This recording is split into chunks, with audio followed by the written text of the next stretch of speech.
It's weekly rep time. As you can see, it's just me this week. Sam is on the road. But look, we've had some nice performances over the last 7 days. It all started off with firm agreement at Ipswich. I think he raced straight after we sent out the weekly rep last week, where we had mentioned that he had obviously had an outstanding 3-year-old year right up to Group 1 placing level, but then had probably struggled a little bit with the transition. Now there's a 4-year-old into the open age group, which can happen at times with various horses. And so we're looking for the right race for him to get him back to winning ways and get his confidence up. And boy, it worked. Super win there from him. That was over the 2,180 metres. It was a very dominant performance. Ryan Mullaney, Queensland's leading jockey, was on board.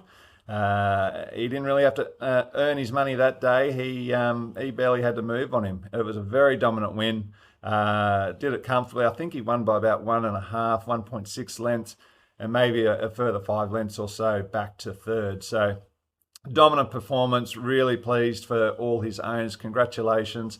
Hopefully that gives him some real confidence and some bounce in his step as we move forward, and I'm sure it will be of great benefit to him.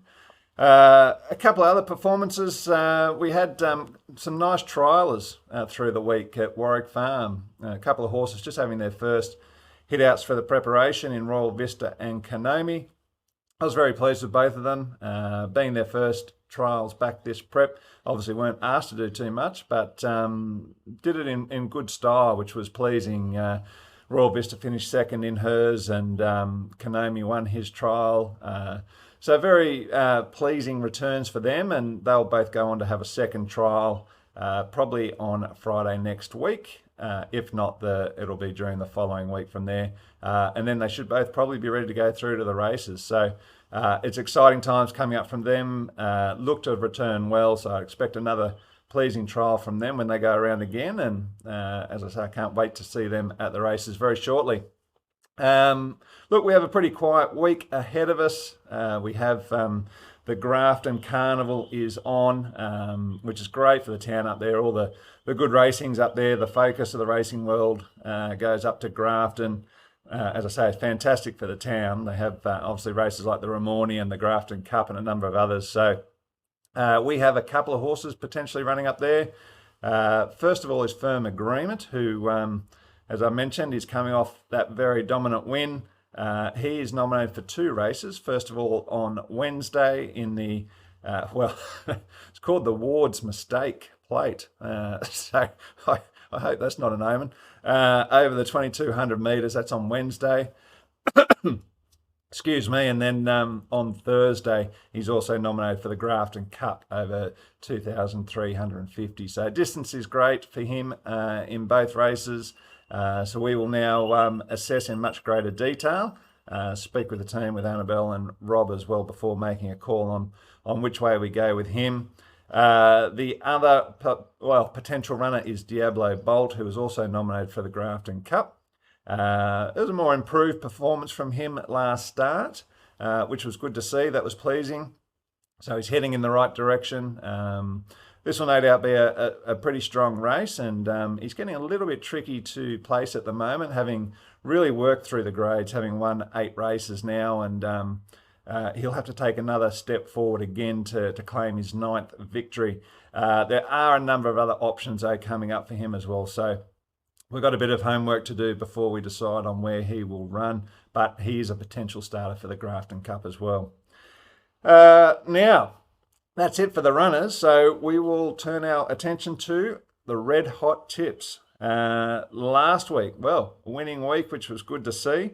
Sam actually found a winner in Duchess Zoo at Flemington at 4:20. That was his first tip of the day. He probably should have taken Peter's advice last week and kept it short and brief and stopped his tips there. However, he didn't. And you know how the rest of the story goes there for Sam. Myself, I managed to get a few, which was pleasing. I had Omalong at Rose Hill at $3.10. I had Tornado Express at the Sunshine Coast That was at $10, and 10 Gun Tommy at $2.30 as well on the Sunshine Coast as well. So pleased with that, but that means we have to try and back that up and get some results this week. Sam, well, he was keen to send through his tips, but hasn't managed to do so in time. So he can tell us what could have been next week. However, for myself, I've got a few to go through. First of all, Royal Randwick, where it's going to be a heavy 10 by the looks. I have race 6, number 3, Petticoat, for the win there. Then down in Melbourne at Caulfield on the soft 7 track, race 3, number 1, Like a Drifter. I think is a good winning chance.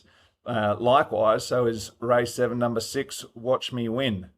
Then I have 2 tips up at Doomben, where it looks like it's probably going to be a soft 5, just a little bit of give in the track.